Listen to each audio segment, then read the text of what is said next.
കാസർകോട്ടെ വ്യവസായിയുടെ വൻ സാമ്പത്തിക തട്ടിപ്പ് കേസിൽ ഇഡി കോൺഗ്രസ് നേതാവ് എൻ.എ. ഹാരിസ് എം.എൽ.എയുടെ മൊഴിയെടുക്കും. കർണാടക ലെജിസ്ലേറ്റീവ് അസംബ്ലി എം.എൽ.എക്ക് നൽകിയ ഔദ്യോഗിക സ്റ്റിക്കർ പതിച്ച കാറിലായിരുന്നു സാമ്പത്തിക തട്ടിപ്പ് നടത്തിയ വ്യവസായി മുഹമ്മദ് ഹാഫിസ് യാത്ര ചെയ്തിരുന്നത്. എൻ.എ. ഹാരിസിന്റെ മകൻ മുഹമ്മദ് ഹാരിസ് നാലപ്പാടായിരുന്നു ഹാഫിസിന്റെ വാഹനം കൈമാറിയത്. കേസിൽ ഹാരിസിനെയും സമൻസ് നൽകി വിളിപ്പിക്കും.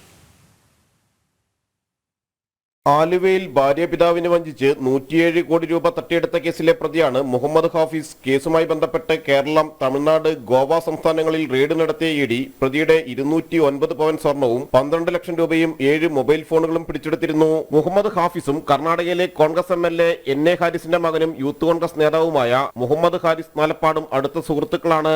എം.എൽ.എയുടെ സ്റ്റിക്കർ പതിച്ച് ഹാഫിസ് യാത്ര ചെയ്ത വാഹനം കൈമാറിയത് ഹാരിസാണ്.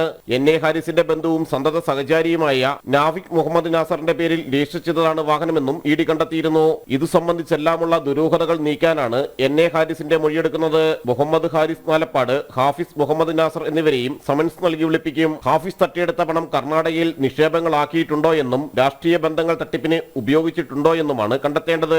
പ്രവാസി വ്യവസായിയായ അബ്ദുല്ലാഹിർ ഹസനിൽ നിന്ന് മരുമകനായ കാസർഗോഡ് സ്വദേശി മുഹമ്മദ് ഹാഫിസ് 107 കോടി രൂപയും 1000 പവനോളം ആഭരണങ്ങളും തട്ടിയെടുത്തെന്നാണ് കേസ്. ഇഡിയുടെ പേരിലായിരുന്നു ഹാഫിസ് തട്ടിപ്പിന് തുടക്കമിട്ടത്.